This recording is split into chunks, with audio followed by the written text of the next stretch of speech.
Всем добрый день. Хочу сегодня показать еще один сделанный объект. Снаружи больше хочу дом показать. Не знаю, почему-то мне очень понравилось. Вроде ничего такого особенного. Достаточно большая веранда, профилированный брус. Второй этаж каркасный. Ну, такой симпатичный, аккуратненький домик загородный. По дымоходу здесь, в принципе, все видно, говорить особо нечего. Самое главное, это нужно ставить снегодержателя.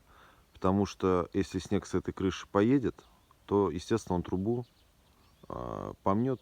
Ну, а в худшем случае вообще просто ее оторвет, сломает, и ничего хорошего из этого не выйдет. Просто некоторые ставят без снегодержателей, и это, как бы, всегда заканчивается плачевно. Поэтому лучше это сразу предусмотреть и сделать в ходе работ вместе с дымоходом. Ну, а сейчас пойдемте в дом, я покажу, какая там стоит печь-камин. Итак, мы с вами пришли в дом. Здесь у нас уже топится печь-камин. Значит, печь Nordflame называется, чугунная. Из особенностей то, что у нее еще есть боковые стекла. И вот такой вот орнамент из чугунного литья сделан. Печка красивая, печка энергоемкая. Предусматривает два выхода сгораемых газов, то есть верхний и задний. Верхний мы заглушили, сделали, через заднюю часть выходит у нас дымоход, дальше через стену и по наружу, но это вы уже видели. Значит, на полу у нас лежит минерит, через термостойкую мастику плитка. Стена дополнительно был сделан каркас и теплоизолирована фольгированной ватой Rockwell. Тоже минерит и плитка.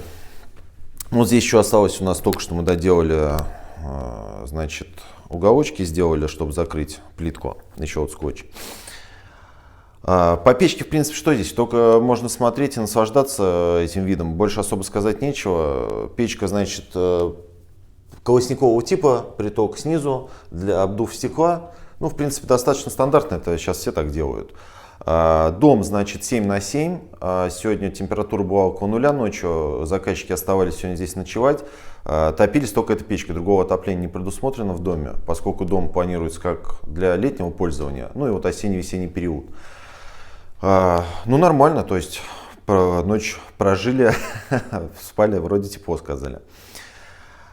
И я считаю, что это идеальное решение вообще для таких домов, особенно где нет бетонных перекрытий, и нужно легкое решение. Вот печь-камин это самое то, потому что ставить сюда массивный камин там, с облицовкой и так далее, зачем? Вот полностью независимая, красивая чугунная печка. Печь-камин. Может еще быть с изразцом вариант, тоже хорошо смотрится. Функционально, красиво, тепло. Что еще нужно? По мне это самый отличный вариант. Ну и просто у меня личная симпатия к печам-каминам, почему-то, не знаю, мне больше нравится, чем камины. Ну а так, в принципе, все. Всем тепла и хорошего настроения. До свидания.